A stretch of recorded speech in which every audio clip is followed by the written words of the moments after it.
അസ്സലാമലൈക്കും. കിച്ചണിക്ക് എല്ലാവർക്കും സ്വാഗതം. എല്ലാവരും വരി, എല്ലാവർക്കും സുഖമല്ലേ?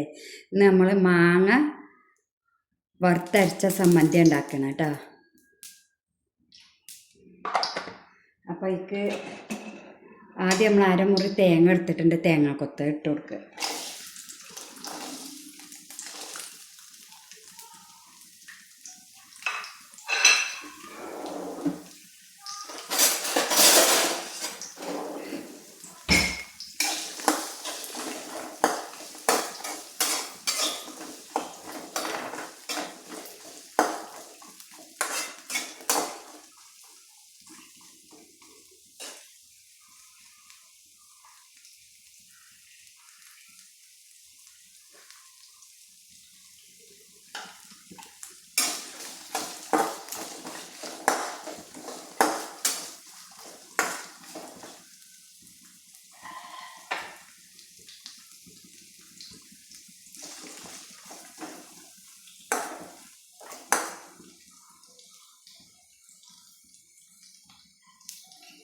ഇതിലേക്ക് ഒരു 10 വറ്റൽമുളക് നമ്മൾ കഴുകി ഉണക്കി വെച്ചത് ഇടുന്നുണ്ട്. നെട്ടിയൊന്നും കളയുന്നില്ല കേട്ടോ. ഞാൻ മുളക് പൊടിക്കുമ്പോഴും നെട്ടി കളയലില്ല. ഈ നെട്ടി വേണത്തര നമുക്ക് നെട്ടി കൂട്ടണം നല്ലതാണെന്നാണ് പറയുന്നത്.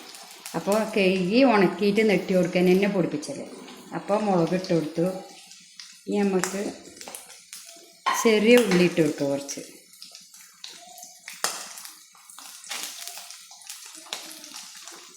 ഒരു 10 വലിയ ചെറുള്ളി എടുത്തിട്ടുണ്ട്.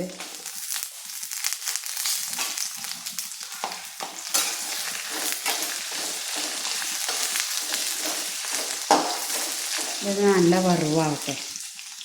അപ്പോൾ നമ്മൾ തേങ്ങയും മുളകൊക്കെ വറവായി വരുന്നുണ്ട്. അപ്പോൾ നമുക്ക് ഒരു 3 തണ്ട് വേപ്പിൻ്റെ ഇല ഇട്ട് കൊടുക്കുക. നമ്മുടെ മക്കൾക്കൊക്കെ വീഡിയോ ഇഷ്ടപ്പെട്ടാലും ഇഷ്ടപ്പെട്ടിട്ടില്ലെങ്കിലും എല്ലാ മക്കളും ലൈക്കും ഒരു സബ്സ്ക്രൈബും ഒരു ഷെയറും നമ്മുടെ മക്കളൊക്കെ ചെയ്യണം.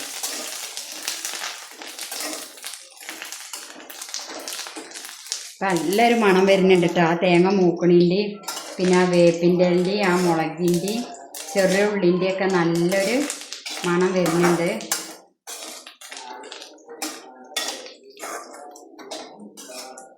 ഇത് നമുക്ക് 3, 4, 5 ദിവസം 8 ദിവസമൊക്കെ വേണമെങ്കിൽ പുറത്ത് വെക്കാം കേട്ടോ. ഇനി ഫ്രിഡ്ജിക്ക് വേണമെങ്കിലും വെക്കാം. വെള്ളമല്ല കയ്യിലുകൊണ്ട് തൊടരുത്. പക്ഷെ പിന്നെ സമ്മന്തിക്ക് നമുക്ക് വേണ്ടത് കല്ലുപ്പാണ്. അതാണ് നമുക്ക് ടേസ്റ്റ്. അപ്പം നമുക്കിനി ഇത് കോരി എടുക്കുക. ഉണങ്ങിയ പ്ലേറ്റിൽ തന്നെ കോരി എടുക്കണം. വെള്ളത്തിൻ്റെ നനവ് ഉണ്ടാവരുത്. കോരി എടുക്കുക.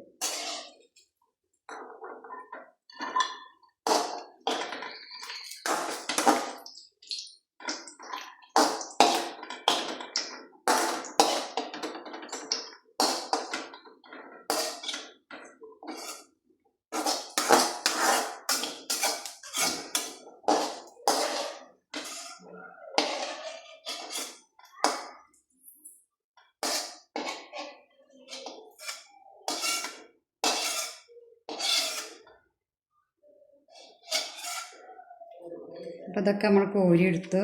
ഇനി ഇത് ചൂടാറട്ടെ. അപ്പോൾ നമുക്ക് ഇത് 2 മാങ്ങ വിരലിൻ്റെ വലിപ്പത്തിലെ 2 മാങ്ങഞ്ചിയുടെ കഷ്ണമാണ്.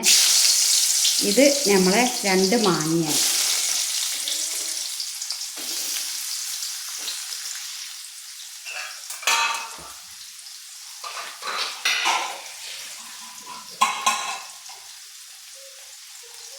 അപ്പം നമ്മളെ മാങ്ങയൊക്കെ വെന്തിട്ടുണ്ട്. അപ്പം നമുക്ക് നമ്മളെ മാങ്ങ ഈ കോരിയെടുക്കുക. മാങ്ങഞ്ചി കോരിയെടുക്കുക.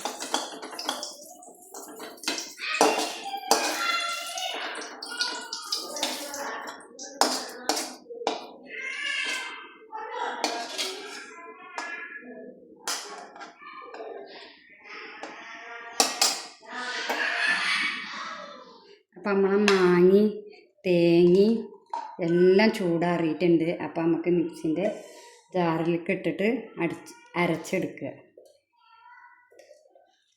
കല്ലുപ്പ് ഇട്ടിട്ടുണ്ട് കേട്ടോ.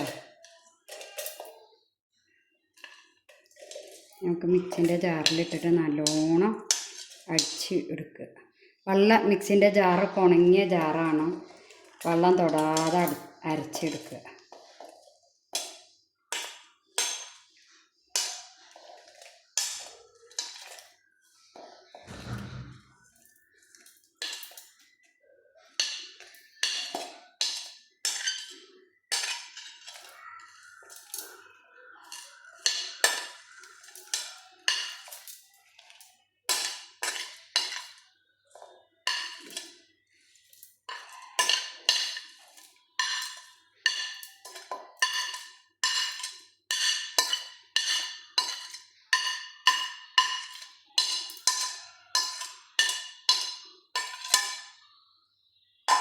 നമുക്ക് അരച്ചെടുക്കുക.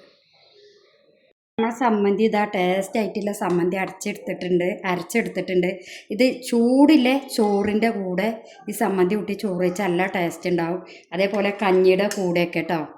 അപ്പോൾ പിന്നെ എല്ലാ മക്കളും ഒന്ന് ട്രൈ ചെയ്ത് നോക്കിട്ടോ. എന്നിട്ട് പൊട്ടാത്ത ചില്ലും കുപ്പി ഉണ്ടെങ്കിൽ അതിലിട്ടേക്കാം. നമ്മളടുത്ത് എന്ത് പാത്രമല്ലോ വെച്ചാൽ അതിലിട്ടുങ്ങാണ്ട് നമുക്ക് അടച്ച് വെക്കാം. നല്ല ടേസ്റ്റ് ആയിട്ടുള്ള സമ്മന്തിയാണ്. ഇനി ഇത് ഉരുട്ടിയിട്ട് വെക്കേണ്ടവർക്ക് ചോറുന്നുമ്പോൾ ഉരുട്ടിയിട്ട് നമുക്ക് വെക്കാം കേട്ടോ. അപ്പോൾ നോമ്പല്ലേ, അപ്പോൾ ഇനി നോമ്പ് തുറന്നാലേ ഉള്ളല്ലേ നമുക്ക് കഴിക്കാൻ പറ്റുക. അപ്പോൾ ഞാൻ അങ്ങനെ എടുത്ത് വെക്കുകയാണ്. അപ്പോൾ എല്ലാ മക്കളും ഈ സമ്മന്തി ഒന്ന് അരച്ച് നോക്കുക. ഇനിയിപ്പോൾ മാങ്ങഞ്ചി ഇല്ലെങ്കിലും കുഴപ്പമൊന്നുമില്ല, മാങ്ങ ഇട്ടാൽ മതി. എല്ലാ മക്കളും ട്രൈ ചെയ്ത് നോക്കുക കേട്ടോ. നല്ല ടേസ്റ്റുള്ള സമ്മന്തിയാണ്. അപ്പോൾ എല്ലാവരും സപ്പോർട്ട് ചെയ്യും ഉമ്മാനെ കേട്ടോ. വെള്ളം ആരും ചേർക്കരുത്. സ്പൂൺ അടക്കം വെള്ളമില്ല സ്പൂണ് ഇടരുത് ഉമ്മാൻ്റെ മക്കൾ.